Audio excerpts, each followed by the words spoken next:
Okay. Was it a good performance at Bowlers tonight? Fucking hell. You gonna pipe up, Woodsy? Huh? Got out of you on YouTube. Woodsy's gone Woodsy! He was there, that's the tab. He was there in Bowlers tonight with an outstanding jab, but just a single one because his back was fucked.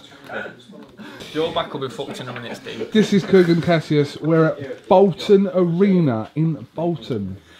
Fighting on the bill tonight. Brian Rose. Points win over Alex RIBCHEV. Just assess for me the performance. I won the fight convincingly, on points, which is what everyone expected. I used my jab well, which is what everyone expected. So I'm quite happy with my performance considering the circumstances. You know, my back went in the third round.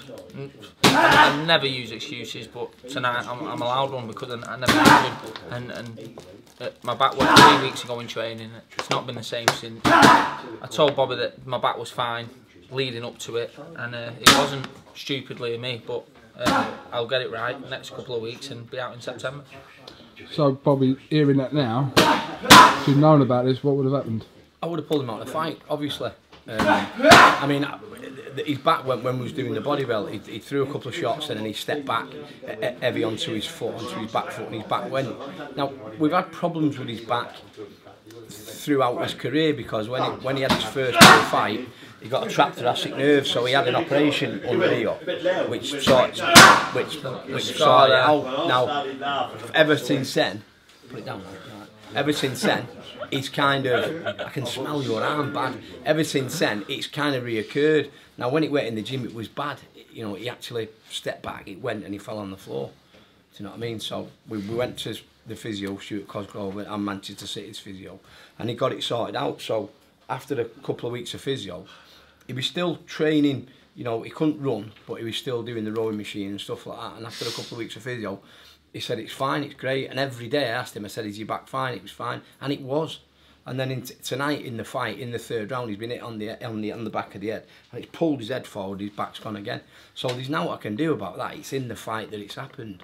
Do you know what I mean? And then he's gone on and won the fight convincingly with an injury. So, you know, at times in the fight, I thought to myself, you know, he could have stepped it up a little bit, but after the fight, he's told me now his back's gone, and when he's throwing the shots and twisting, it's killing him. It's like someone stabbing him in the back. Do you know what I mean? For me, I've made that mistake of telling him things in the corner, and the cameras get on it, and next thing, that's what they talk about after the fight. The fact that I've said my back's gone in the fight, and I didn't want that. That's why I didn't tell him during the fight, and told him straight after the fight. I wanted to just make sure I got through the fight, and then I told him maybe I should have told him through the fight, but I've made that mistake before, and I wasn't willing to do it again.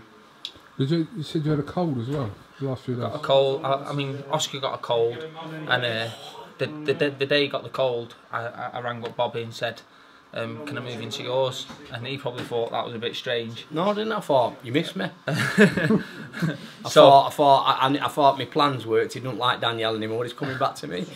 So he obviously, before I got out of the house, picked up a cold off Oscar. I'm not blaming you, Oscar, because I love him to pieces, and I wouldn't be doing this if it weren't for him. You know, I do it all for him, and that's what helps me get through the fight. So I'm not blaming him, but I did pick up a cold off him. I said to him, it's just one of them things. He went, no, it's hay fever. So you've got no chance, have you? Do you know what I mean? Apart from dragging him out to the doctors, you're never going to find out, are you? Listen, I've learned my lies off the best, and Bobby Rimmer is the best liar I know, and that's no bullshit. He's the best liar. You know your missus will be watching this video thinking to herself, it's good for him, isn't it? No. If he tells Bobby lies, what does he tell me? I would never ever lie to Danielle. I love her to pieces. So you don't love me, that's why you lied to me. Absolutely. Know what I mean, Coop? Yeah, but they're white lies. Brian. They're lies to... Been a bit slow on the uptake. I'm alright, mate, thanks. RIBCHEV as an opponent, how do you rate him? Tough. Very tough, very durable. If Brian's back would have been okay, I think it was a good performance considering Brian had an injury, what he picked up in the fight. So I'm pleased with it. In the fight, when I didn't know that Brian had picked the injury up, sometimes in the fight at the end of the third round, I kind of see my arse a little bit, but that's when he did the injury in the third round, and he backed off on the ropes, didn't you, and just stayed there, and I thought, what's he doing? And when he's come back, I've given him a bit of a rollicking in the corner, and that's when the injury happened. I threw about 4 body shots the whole fight, and every shot that I threw to the body, I probably hurt him, but then just didn't throw any after that. It's because I couldn't bend down and rotate. Simple as that. And you can see that in the fight. I was too upright, and that's why I was getting caught with sometimes silly shots. So, considering the circumstances, I'm happy with my performance. Yeah. So, on to September, getting my back right and get on to September. What was Eddie Hearn said to you about September then? Is this going to be a big fight that you want in September, or not necessarily in September? Well, Eddie Hearn knows and thinks what I know, and that's, if I get the right opponent in front of me, I'll step up. That's all I'm waiting for, and that's a promise. As soon as I get someone that is world class, I'll have to do it, otherwise I'll get beat. And that's what I've always said. For me, you can always see that I'm holding something back, and I am. I don't know why I do it, but if I get that opponent in front of me, I promise you'll see the real Brian Rose. So, has there been talk of any specific opponent come September yet? Not really. There's a couple of names knocking about, some Brazilian, I don't know. You know, there's a few been mentioned, but I can't say too much because I'm not...